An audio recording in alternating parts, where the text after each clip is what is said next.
Welcome to EPG Pathshala. I'm Dr. Mrinmoy Pramanik. I teach comparative Indian language and literature at the University of Calcutta. Today we'll discuss translation and culture, colonial to post-colonial. It's a module from literary translation in India. The content of this module is written by Mr. Abu Saleh, research scholar, University of Hyderabad. This particular module focuses on the cultural aspects of translation. It brings various theories of translation from the Western and Indian context. Further, it especially emphasizes on the shifts in translation practice from colonial to post-colonial times. The module also discusses the polysystem approach towards translation. It juxtaposes the local and the global and considers the loss or gain in translation of a native text into some other languages by a foreign translator. For this, the module will discuss Tagore's novel Gora and its various translations in English by different translators. During our discussion, we will also try to focus on the role and the importance of translation in a multilingual country like India, which cannot be overlooked, especially in terms of the practicality of translation theories and their applications. So, we are going to discuss the cultural aspects of translation, various theories related to translation, emphasizing the colonial to post-colonial aspects. Now, let us talk about cultural aspects of translation. Omission is one of the greatest problems in translation. Many a time, in translation, a source text suffers from skipping of things that are mocking, ironical, or satiric in tone.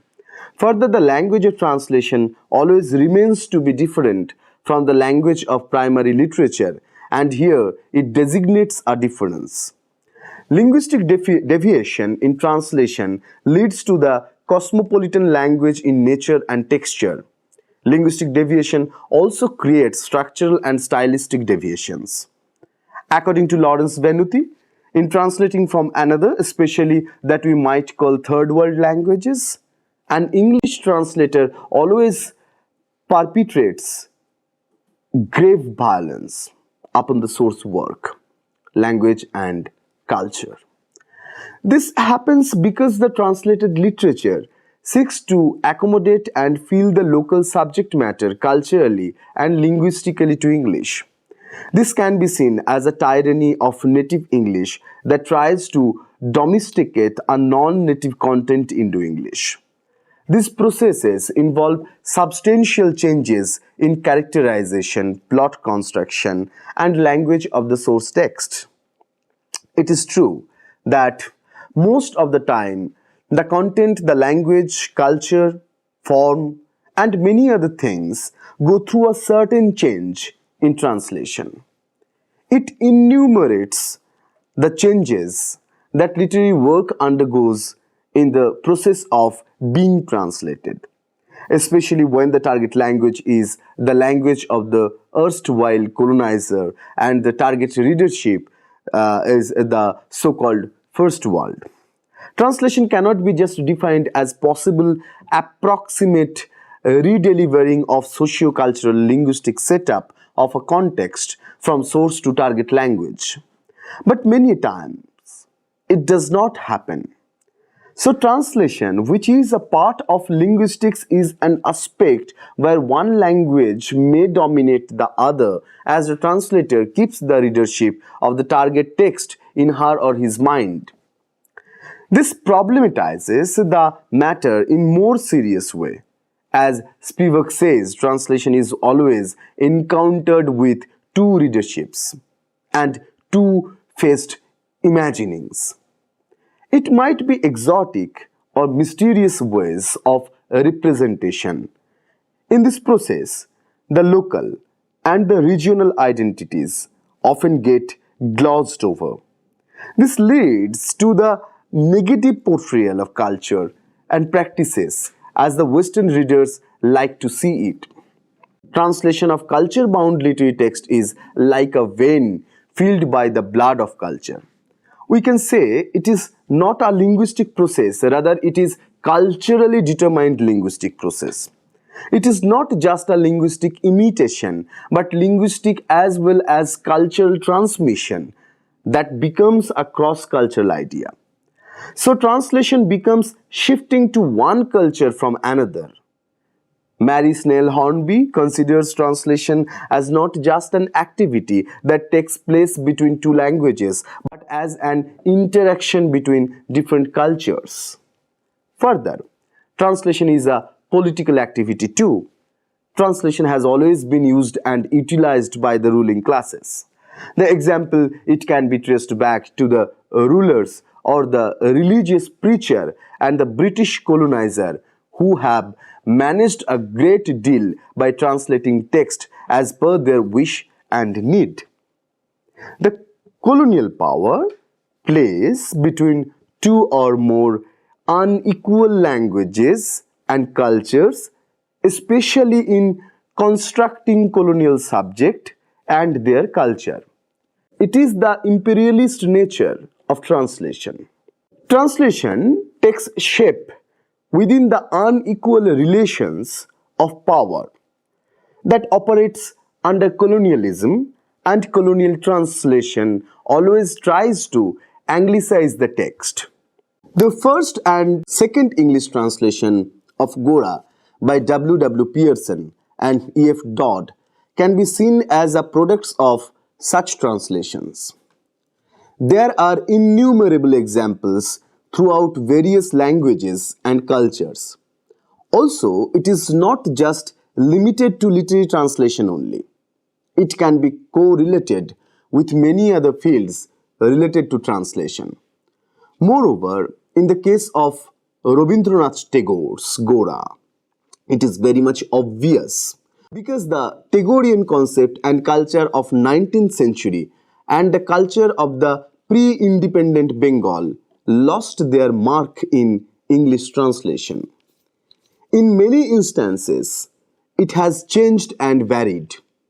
A translated literature can produce a new kind of historical understanding of a text, cultures, and even a place or a country.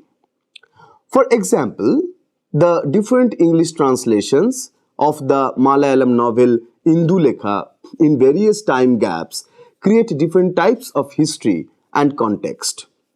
As Benjamin argues that in translation, the original lives its afterlife.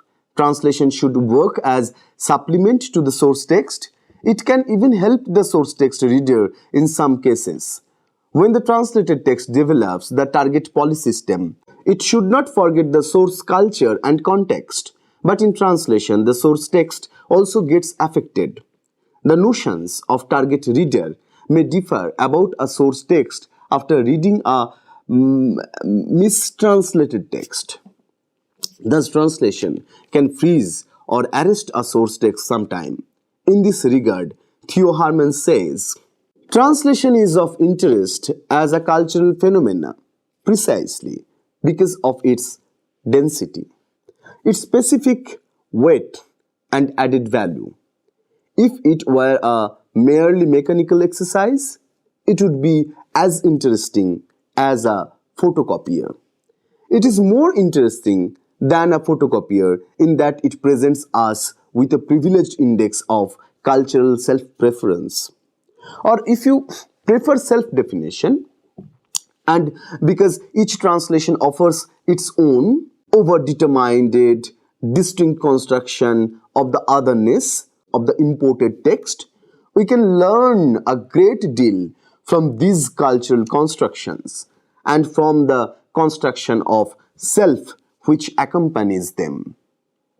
In case of Gora, the text is, as Ashish Nandi says, essentially untranslatable. Though the structure of the novel is quite global, but at the same time, it is a colonial history and of course too much local in terms of content. The text is global in the sense it came in that time and period of new ideas and came with some great novels of the world. It deals with the themes of colonialism and imperialism. Also has the global connection like the Irish foundings. On the other hand, it is local in the matters like local movements, freedom fighting, religion, orthodoxy, and lot of other things. Now, let us talk about some theories of translation. Translation could be of many types: literary, scientific, technical, scriptural, and linguistic, and so on. It also applies to linguistics, syllabus, and curriculum making, and in language teaching method. Different types of translation pose different kinds of difficulties and problems. With the scientific and technical explosions, art of translation has also undergone a number of changes. Today, it is possible to effect simultaneous machine translations in the shortest possible time. The exposition of knowledge has contributed to the rapid development of the art of translation. Translation also has many inner conflicts. Now the question is, while translating a native text, what should be the task of a translator? Should he go for fidelity or for freedom? If he goes for fidelity, then he can give importance to the local sensibility as per his wish without thinking of the target language or reader. But then the problem of communication comes because the target text is for other culture and policy system. If the translated text is full of local sensibilities, it can be like an alien thing to the target readers. It can even may also seem as irrelevant or primitive. On the other side, if the translator wants to conform to the genius of the target language and culture, then he has to opt for freedom. If the motive is to attract the native speakers of the target culture towards the translated text, then there is a need of intelligibility. It should reach to them and communicate with them. If the native speaker can recognize the content, then the purpose of the translator may fulfill.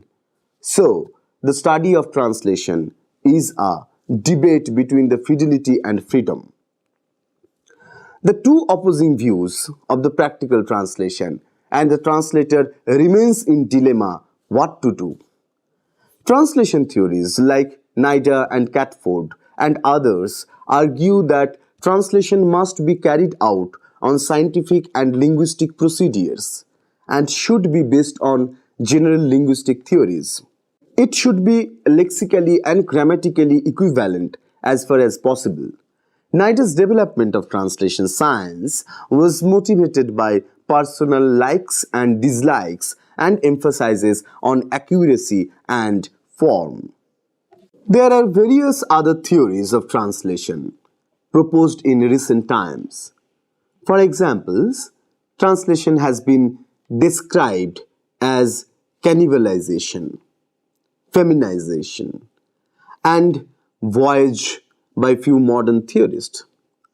The deconstructionist practice of Heidegger, Foucault, and Derrida has enriched translation. In recent times, theorists like André Lefebvre, Gayatri Chakraborty Spivak, Gideon Theory, Itema Even Johar, Lawrence Venuti, Mona Baker, Sherry Simon, Susan Bassnett, Tejaswini Niranjana, and many others have contributed towards the development of translation studies from various perspectives. Time and again, translation is a fight between fidelity and freedom. But the theory of fidelity is not entirely acknowledged as it prioritizes the source text. The concept can also pose problems when an important text is not translated properly. It remains the responsibility of translators decide the matter of dependence and independence with regard to the source and target text. When Professor Sachidananda Mohanty asked Professor Susan Bassnett, should the translation be faithful to the author or be faithful to those who cannot read the original language? She replied that translation is all about negotiating the world of the original author and the world of the readers.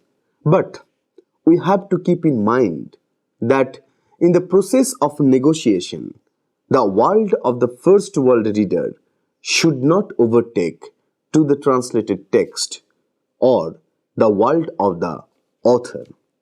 The Hindu Literary Review, December 20, 1998. Within the academic discourse of translation, there are some recurring problems. We always think of source text as important and prefer fidelity over freedom in translation. Few theorists think that it may be possible to give exact equivalence in target language of every word and phrase from the source text, which can be faithfully rendered into a new language. But this is just like an illusion and cannot be possible all the time while rendering a text. Now, let us go into the discussion about colonial to post-colonial of translation. The practice of translation can be traced back to the 3rd century BC and further the transcription of scriptures. The rendering of the Old Testament from Hebrew into Greek is one instance. Theoretical development regarding translation developed with Cicero and Horace in the 1st century BC when they talked of equivalence in translation. Subsequently, in the Indian context, translation was taken up for the holy text like the Vedas, the Puranas during the first decade of the Christian era, along with commentaries on them. If we look at the medieval period of India, we find instances like Dara Shikoh and Akbar's initiative for translation. But the study of translation and theory as a discipline developed only in the recent times. Further, the history of translation in India can roughly be divided into 3 periods: Orientalism, the Indian awakening, and the post-independence enterprises. Here, it is important to mention the Orientalism period, which has affected the most. It has shown India as a colonial entity, and at the same time, Indian themes, subject, and sensibility all are nothing but remain changeable under a foreign translator.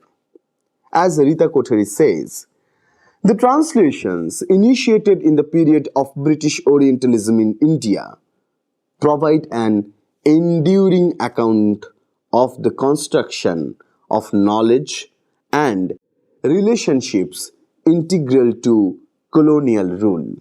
I unquote. Translation of Indian context, of Indian text into English began with the work of Oriental scholars like William Jones. The purpose was to give the touch and feel of the Indian text to the Western readers. There were other prevalent reasons too, like the colonial administration policy and so on. The translation of Indian text by the foreign translators has always been a matter of concern and discussion. For example, the translation of Kalidas's Shakuntala or Jayadeva's Gita Govinda into English by Jones are because of his mystic and exotic representation of these Oriental texts. It sees Orient as a place of luxury and myth.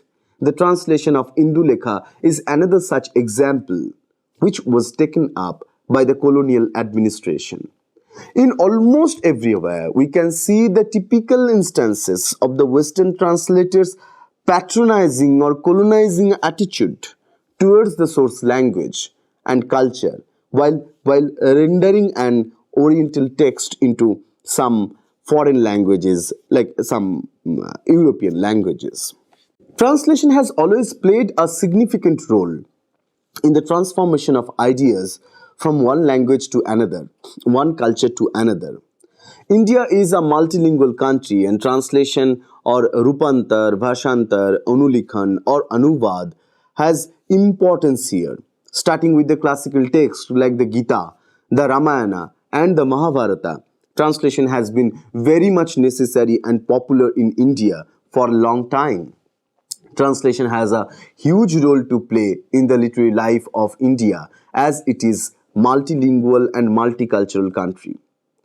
To know each other's language and literature, we have to apply translation from where we can get the feel of our country.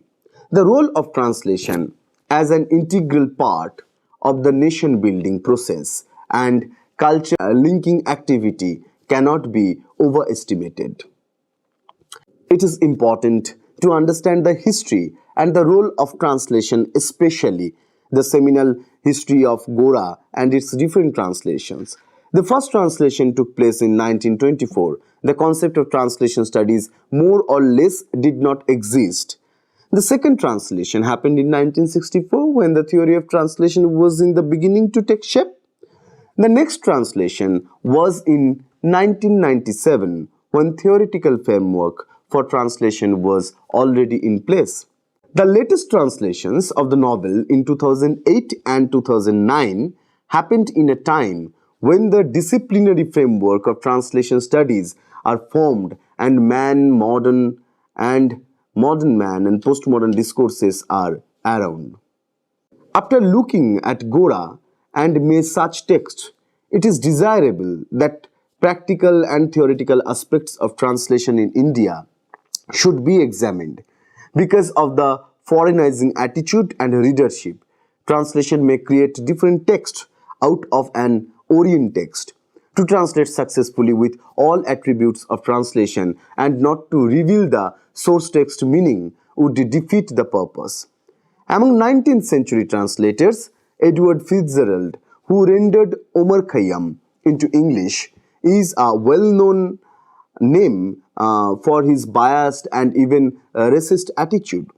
While translating Fariduddin Attar's text from Persian as Bard Parliament, Fitzgerald wrote to Reverend E. B. Cowell in 1851, "It is an amusement for me to take what liberties I like these, who, as I think, are not poets enough to frighten one from such excursion, and who really do need a little art to shape them."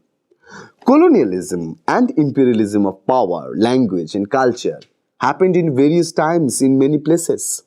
At the same time, resistance also came in the process of counter-colonialism by the local elements. Post-colonial literature and translation is the result of interaction with the imperial culture, practices, and mixing of indigenous cultures. It has passed through neo-colonial institutions or after colonialism and after independence. Thus, it is continuing process of resistance, reconstruction, and restructuring. Now, let us summarize the module. So, in this module, we have discussed the cultural aspects of translations from Western and Indian context. We have also discussed the shifts in translation practices from colonial to the post-colonial perspectives. We also came to know about various theories related to translation, like the polysystem approach of translation, the local and the global in translation. Other matters like the loss and gain in translation, translation of a native text into foreign languages are also discussed here. Hope these are useful, and further you can look on the e-text and the PowerPoint for your further reading. And before concluding with this module, I would like to add a few more things that regarding this colonial and post-colonial translation. When we discuss the history of translation in India with the perspective of colonial and post-colonial theories, we have to understand the thorough history of translation and the history of political affairs. What was the European political affairs with India in 19th century, in the beginning of 20th century, and how the paradigm shifts happened after after the independence, how the paradigm shifts happened in our thought, in our psyche, because it is not only about the British or European rule or European colonization. What is to be observed in the history of translation to understand the colonial and post-colonial perspectives? It is not only about the anti-colonial thought of the Indians to be understood in the history of translation from the perspective of colonial and post-colonialism, but we have to see the paradigm shifts in translation, what happened after independence, or the paradigm shifts in our political and cultural arena, what started to be happened during the colonial rule only. We have to see the engagement of the political engagement of the people of India with the communist movement, with the Marxist ideology, people's engagement with the radical political theories and radical political thoughts actually necessitates a new sphere of translation to be discovered. Communist Manifesto was translated. So many literature, people's literature from Soviet Union, from China were started to be translated.